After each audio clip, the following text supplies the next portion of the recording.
आज का टॉपिक है आपका रे ऑप्टिक्स में कंटिन्यू करना है लेक्चर को एप्लीकेशन बैच डाउन किया है यार। इसमें बेटा फर्स्ट टॉपिक लेने समझ में जा रहे हैं अपन ऑप्टिकल फाइबर। तो आज का जो फर्स्ट टॉपिक है वो है बेटा ऑप्टिकल फाइबर।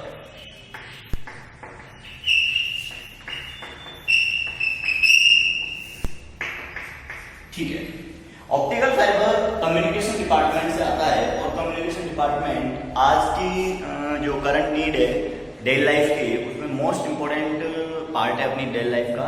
अगर बेटा इंटरनेट बंद हो जाए तो हम बहुत सी मुश्किलों का सामना करने लग जाते हैं। जैसे कि आपका ऑनलाइन प्रोग्राम चल रहे हैं तो ये सब किस पे बेस्ड है बेटा? कम्युनिकेशन डिपार्टमेंट पे बेस्ड है। क्लियर?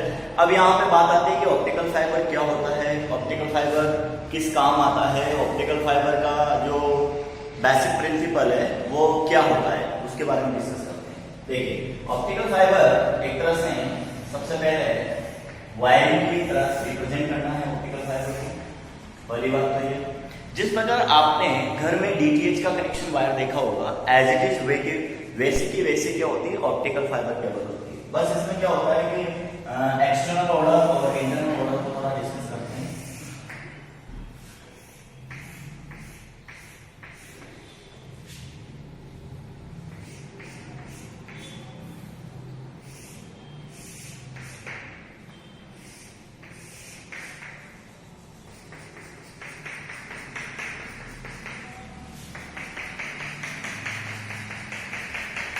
देखिए, ये आपके पास क्लैडिंग का वर्क करता है, फिर से बोलेंगे क्लैडिंग, और ये आपके पास कोर का वर्क करता है, फिर से बोलेंगे core. Clear? Core and cladding बहुत इंपॉर्टेंट पार्ट है। लाइट रे एंटर करती है तो लाइट रे किसी एंगल पे एंटर करेगी। जैसे मान लो लाइट रे किस एंगल पे एंटर करती है। क्लियर? जिस एंगल पे ये एंटर करती है बेटा इसको बोलेंगे क्रिटिकल एंगल से ज्यादा। मतलब यहाँ पे जो आई एंगल होगा वो कंडीशन है कि आई क्या लेना चाहिए, क्रिटिकल एंगल से ज्यादा लेना है। ऑटोमेटिकली कहाँ चला जाएगा, ये यहाँ चला जाएगा। ये दूसरा नॉर्मल होगा यहाँ पे, ये N1 बोल दो इसको, ये N2 बोल दो। ठीक है, N2 से कहाँ जाएगी लाइट रे, यहाँ पे जाएगी। कहाँ जाएगी बेटा? यहाँ पे। उसके बाद ये नॉर्मल N3 हो जाएगा। N3 से लाइट रे कहाँ आएगी, ये नॉर्मल N4 हो जाएगा लाइट है। उसके बाद यहाँ से बाहर निकल जाएगी। क्लियर? ये पूरा का पूरा ऑप्टिकल फाइबर का प्रोग्राम है। ऑप्टिकल फाइबर में सबसे पहले क्या होता है, बाहरी जो कवच होता है इसको बैकअप प्रोटेक्शन प्रोवाइड करता है। एनवायरमेंटल इफेक्ट्स हैं, एक्स्ट्रा ह्यूमन प्रेशर्स हैं, जो भी है ना, तो बाहरी जो भी एक्सटर्नल इसको डैमेज कर सकते हैं उन सोर्स से बाहर के लिए आप इसको क्या प्रोवाइड करते हो, कवर प्रोवाइड करते हो। ठीक है, कवर प्रोवाइड करने के बाद उसके अंदर पाया जाता है बेटा कोर। एक लेयर होती है उसको कोर बोलते हैं। इसका रिफ्रैक्टिव इंडेक्स N1 होता है। फिर उसके इंटरनल स्ट्रक्चर में पाया जाता है क्लैडिंग। क्लैडिंग का जो रिफ्रैक्टिव इंडेक्स होता है वो N2 होता है। क्लियर? यहाँ पे टर्म्स एंड कंडीशन ये है कि फर्स्ट ऑफ ऑल जो इंसिडेंस एंगल है वो इंसिडेंस एंगल हमेशा क्या होना चाहिए, क्रिटिकल एंगल से ज्यादा होना चाहिए। तो लाइट रे इंटरनल रिफ्लेक्ट होते हुए आगे बढ़ रही है। क्लियर?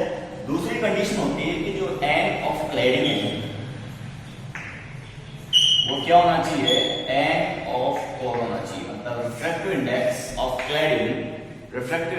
क्लैडिंग क्या होती है बेटा, रिफ्रैक्टिव इंडेक्स ऑफ कोर से ज्यादा होना चाहिए। क्लियर? तीसरी इंपॉर्टेंट कंडीशन ये कि इसका जो डायमीटर है वो अप्रॉक्स कितना होता है। तो डायमीटर जो इसका आता है आपके पास वो आता है 10 की पावर -4 सेंटीमीटर। अप्रॉक्स कितना डायमीटर होता है बेटा, 10 की पावर -4 सेंटीमीटर के समथिंग डायमीटर होता है। क्लियर? ऑप्टिकल फाइबर कहाँ पे काम में आता है? सबसे पहले कम्युनिकेशन डिपार्टमेंट में काम आता है।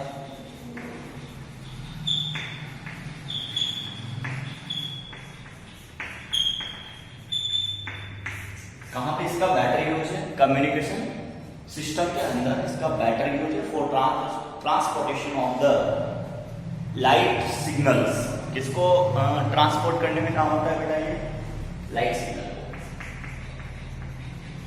Transport to the light signal.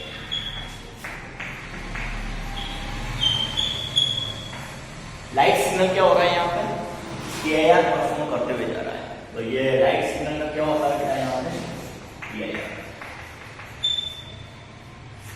Total internal reflection by a light signal.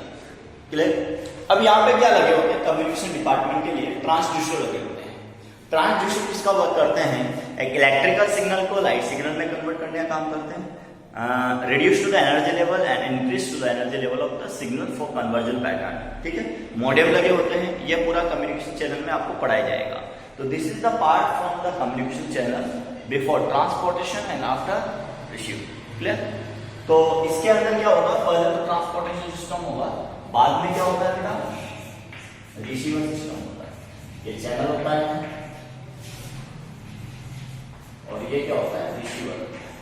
तो यहाँ पे देखिए ऑप्टिकल फाइबर किसका वर्क कर रहा है बेटा, चैनल का वर्क कर रहा है। ऑप्टिकल फाइबर कहाँ पे काम आ रहा है, कम्युनिकेशन डिपार्टमेंट में काम आ रहा है। ऑप्टिकल फाइबर में किस प्रकार के लाइट सिग्नल, किस प्रकार के सिग्नल्स को ट्रांसपोर्ट किया जाता है, लाइट सिग्नल को ट्रांसपोर्ट किया जाता है। लाइट सिग्नल पहले किसी अनदर फॉर्म ऑफ सिग्नल में होंगे, जैसे मान लो इलेक्ट्रिकल सिग्नल में थे। क्लियर। तो इस मोड पे यहाँ पे लगा होता है ट्रांसड्यूसर, तो electrical signal converted to the light signal. Channel से लाइट सिग्नल रिसीवर के पास जाएंगे। लाइट सिग्नल पे लगा होता है डीमॉड्यूलेशन ट्रांसड्यूसर, तो वो अगेन क्या करता है, इसको कन्वर्ट कर देता है its original signal. Just like मैं आपको एक पॉइंट बताता हूँ, उस पॉइंट को समझने की कोशिश करना। आपने किसी कैंडिडेट को मोबाइल से कोई मैसेज टाइप किया, फर्स्ट ऑफ ऑल मोबाइल से जो मैसेज टाइप किया है वो आपका एक इंग्लिश लैंग्वेज में या हिंदी लैंग्वेज का एक मैसेज होता है। क्लियर।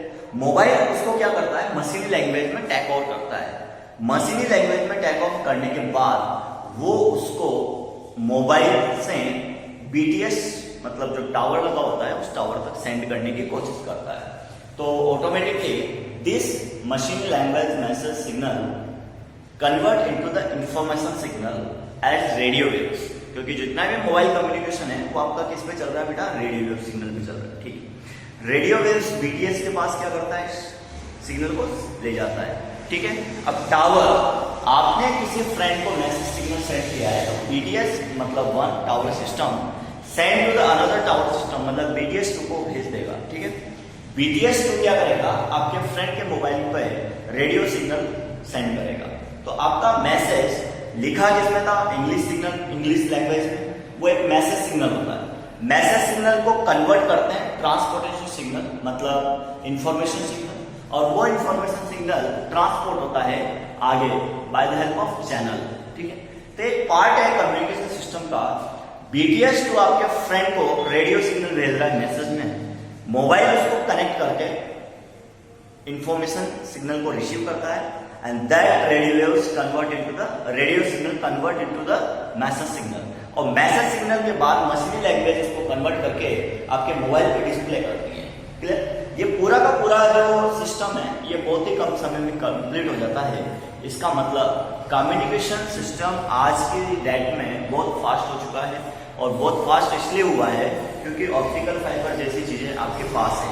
आप बोलते हैं सर रिलायंस जियो की बात करें, अपन रिलायंस कम्युनिकेशन डिपार्टमेंट की बात करें, तो रिलायंस के पास और जो हिंद महासागर है, हिंद ओशियन है, उसके अंदर 4G डेटा केबल है, जो पूरे वर्ल्ड में सबसे बड़ी 4G डेटा केबल, मतलब जो इंटरनेट को सप्लाई करती है, इंटरनेट को ट्रांसपोर्ट करती है, तो वो डेटा केबल किसके पास है, रिलायंस के पास है। ठीक है। वो डेटा केबल कौन सी है, ऑप्टिकल केबल है, ऑप्टिकल फाइबर केबल बोलते हैं उसे।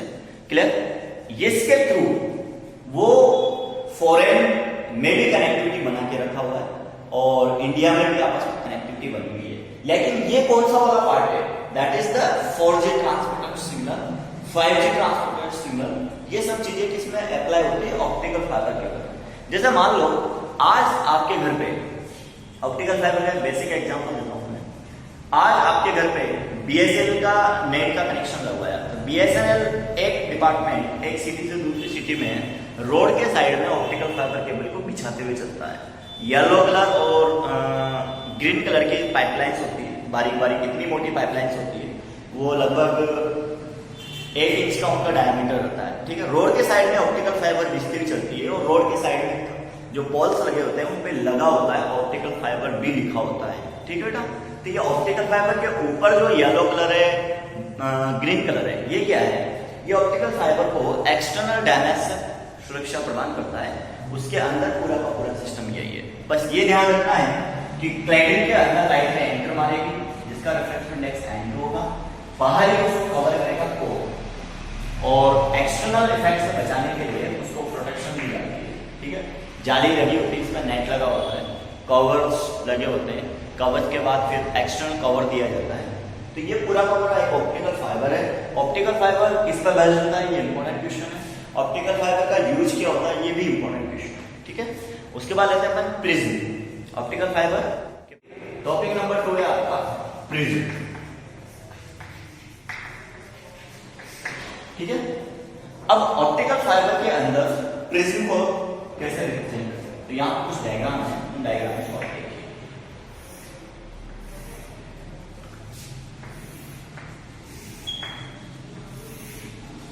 ठीक, कंप्लीटली क्या होना चाहिए यहां पे, ये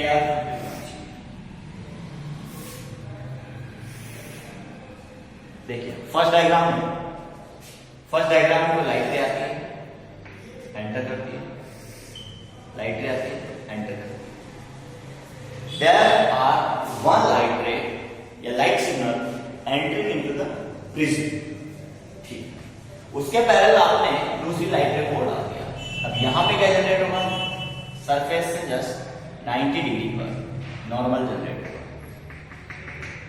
ठीक है। इसे आप N1 का नाम दीजिए, इसे आप N2 का नाम दीजिए। अब ये यहां से कहां आएगी बेटा, यहां तक आएगी, यहां से कहां आएगी, यहां तक आएगी, ठीक है। प्रिज्म की वन सरफेस यहां पे TIR को फुलफिल कर रही है अकॉर्डिंग टू डायग्राम, क्लियर। साथ के साथ प्रिज्म की सेकंड सरफेस भी यहां पे TIR को फुलफिल करेगी अकॉर्डिंग टू डायग्राम, क्लियर। अब अगेन ये लाइट रे क्या हो जाएगी, अगेन डिफरेंट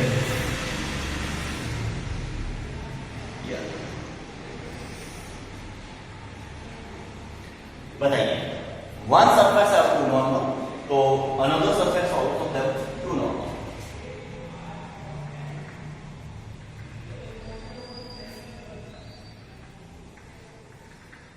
क्लियर।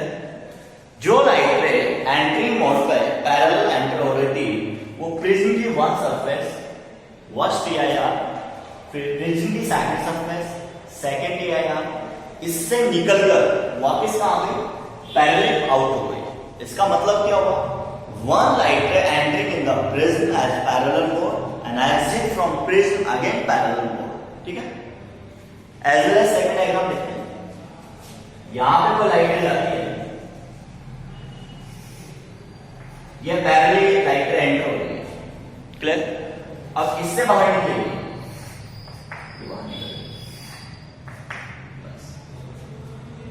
कोई बोले सर इस वाली सरफेस से TIR क्यों परफॉर्म नहीं हुआ, because that is the 90 degree, ये नॉर्मल की डायरेक्शन में है, तो ये क्या हो जाएगा, ये नॉर्मल हो गया, ये नॉर्मल हो गया।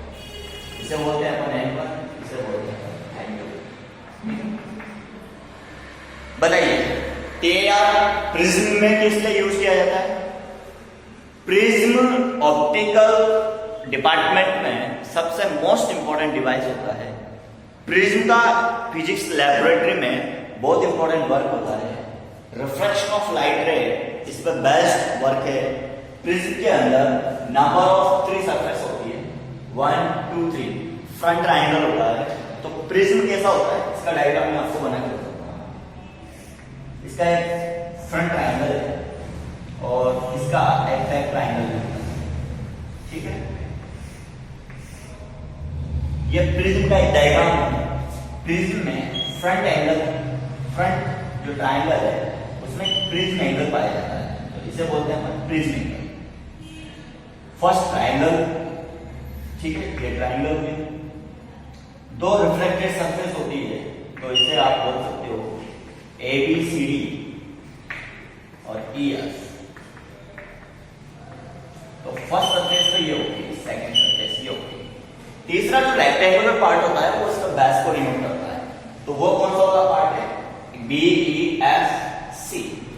BCFE या BEFC जो पार्ट है वो इसका एक बेस पार्ट होगा। इसका मतलब प्रिज्म एक यूनिफॉर्म मीडियम होता है, ट्रांसपेरेंट मीडियम होता है, और उससे कवर्ड होता है कि दो रेक्टेंगुलर रिफ्लेक्टेड सरफेस किसी एक पार्टिकुलर एंगल पे अरेंज की जाती है। क्लियर? तो ये यहाँ पे प्रिज्म को डिनोट करेगी। प्रिज्म मोस्ट कॉमन पॉइंट है यहाँ पे बेटा, ठीक है। तो ये एप्लीकेशन किसकी चल रही है? That is the application present on TIR, ठीक है। इसके बाद आपके पास आता है मिरेज। जनरली आपने इल्यूशन देखा होगा। इल्यूशन मतलब इसे बोलते हैं भ्रम। क्या बोलते हैं बेटा? इल्यूशन मतलब भ्रम। तो देखिए नेक्स्ट टॉपिक है आपका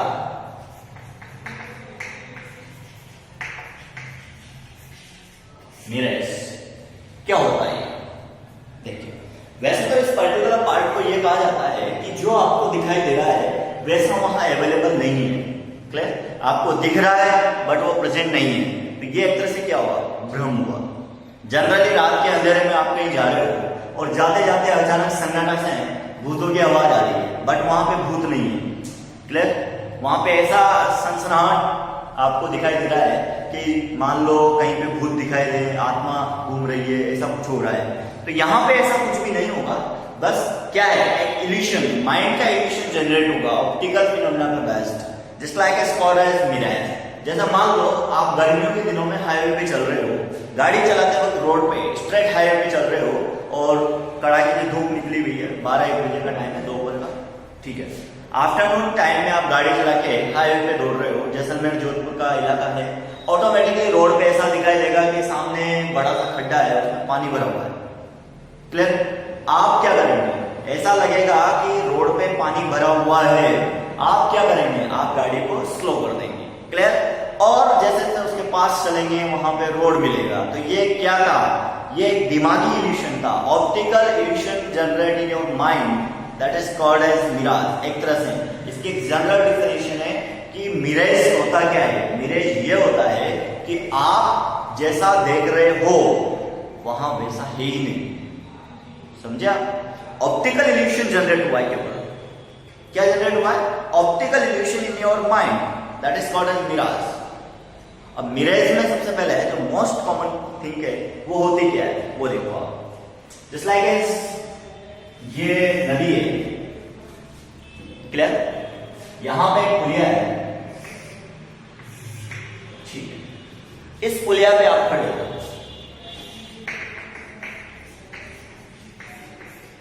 ठीक, इस पुलिया पे आप खड़े हो और ये मोस्ट कॉमन पॉइंट है। ये यहां पे आपका अच्छा फोटो बना दिया, ठीक है। चलो ये खड़े हो गए। यहां पे बेटा पेड़ लगा हुआ है,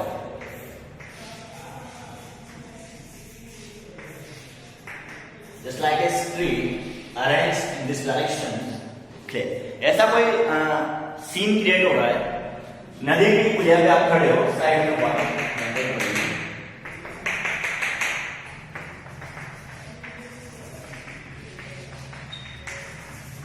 ठीक। अब देखो ऑप्टिकल इल्यूशन कैसे जनरेट होगा। इसका जस्ट रिवर्स प्रोग्राम कहां पे बनेगा? जो लाइट रे कहां पे आनी चाहिए थी? जो लाइट रे यहां पे आनी चाहिए थी, मतलब आपकी आईज में, तो वो रिफ्लेक्ट होके कहां जाएगी? वो रिफ्लेक्ट होके लाइट रे वहां जाएगी और आपकी आईज में दिखाएगी। मतलब हुआ क्या? लाइट रे टकरा के यहां से यहां आई, ठीक। टकराने के बाद ये पर्टिकुलर रिफ्लेक्शन होगी और ये कहां से आती हुई दिखाई दे रही है? ये ऑप्टिकल डाउनवर्ड पार्ट से आती हुई दिखाई दे रही है। इसका मतलब क्या हुआ? इसका मतलब ये हुआ कि लाइट रे इधर सन है, ठीक है, सूर्य देवता कहां छुपे पड़े हैं? पेड़ के पीछे छुपे पड़े हैं, ठीक है। वहां से क्या हो रहा है? लाइट रे आ रही है, ये लाइट रे, ठीक। लेकिन इन लाइट रेस में क्या हो रहा है? ये रिफ्लेक्शन हो गया, रिफ्लेक्शन होके आपकी आंख में जाती है। क्लियर? बट आपको क्या दिखाई दे रहा है? आपको ये दिखाई दे रहा है कि लाइट रे यहां से नहीं आई, ये लाइट रे तो यहां से है। क्लियर? तो that is the optical illusion generate in your mind. आपको जो दिखाई दे रहा है कि सन वहां पे प्रेजेंट है, सन कहां प्रेजेंट है? ऊपर प्रेजेंट है, लेकिन आपको उसका एक इल्यूशन पार्ट दिखाई देगा। जब आप क्रॉसिंग पॉइंट पे पुलिया से गुजरते हो तो आपको ऐसा दिखाई दे रहा है कि नदी के अंदर से सनलाइट रे आ रही है। क्लियर? तो ये क्या है? That is called as mirrors. इसमें दो टाइप के इल्यूशन जनरेट होते हैं। पहला इल्यूशन मैंने हाईवे वाला समझाया, दूसरा इल्यूशन मैंने नदी वाला समझाया, रिवर पॉइंट। आप जनरली 2-3 बजे आप किसी नदी के सहारे पुलिया से गुजरिए, उधर साइड में सन है, ठीक है? तो इसका मतलब क्या होगा? इसका मतलब ये होगा कि आप उस सन की परछाई किस पे देखोगे? इंटरफेस ऑफ वाटर पे देखेंगे, और इंटरफेस ऑफ वाटर से लाइट रे कहां दी दिखाई देगी? आपकी आईज में आती हुई दिखाई देगी। तो ये पूरा का पूरा डायग्राम यही रिप्रेजेंट करना चाहता है कि I am crossing on this bridge, और सन का स्ट्रक्चर कहां मिलेगा आपको? तो सन कहां प्रेजेंट है? सन तो प्रेजेंट यहां है, लेकिन इल्यूशन के कारण कहां दिखाई दे रहा है? कहां इसको अपने माइंड में लेके बैठे हैं कि इंटरफेस ऑफ वाटर सरफेस पे सन की परछाई दिखाई दे रही है और वहां से अपने पास लाइट रह रही है। क्लियर? तो ये एक मिरर्स कॉम्बिनेशन है, just like as on the road and just like on the river and pond की सरफेस पे आपको दिखाई दे रहा है। That is called as the optical illusion in your mind by the optical activities, just like as reflection, just like as reflection. Clear? तो most common thing है, CBSE ने इस टॉपिक को हटा के सबसे बड़ी गलती करी है, क्योंकि ये मोस्ट टॉपिक है, रिफ्लेक्शन ऑफ लाइट।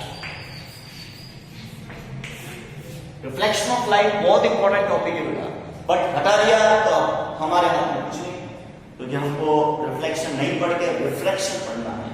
क्लियर? वैसे समझना जरूरी है कि जिस एंगल पे लाइट रे आती है उसी एंगल पे वो मुड़ जाती है, जैसे अभी ये। अब माना कि रिफ्लेक्शन नहीं पढ़ाया तो उस बच्चे को कैसे समझ में आएगा कि सर ये लाइट रे आई और शिफ्ट हो गई? उसको कैसे पता लगेगा कि रिफ्लेक्शन होता है? रिफ्लेक्शन आगे से हटा दिया है, बट यहाँ पे यूज हो रहा है, इसलिए आपको समझना जरूरी है। जिस एंगल पे नॉर्मल के रेफरेंस में एंटर करती है उसी एंगल पे रिफ्लेक्टेड सरफेस डाइवर्ट हो जाती है from normal to the other side. Clear? That is called as the reflection of light. तो ये आपका मोस्ट कॉमन पॉइंट था यहाँ पे, ऑप्टिकल इल्यूशन बेस्ड मिरर्स, ये यहाँ पे फिनिश होता है। क्लियर बेटा? ओके।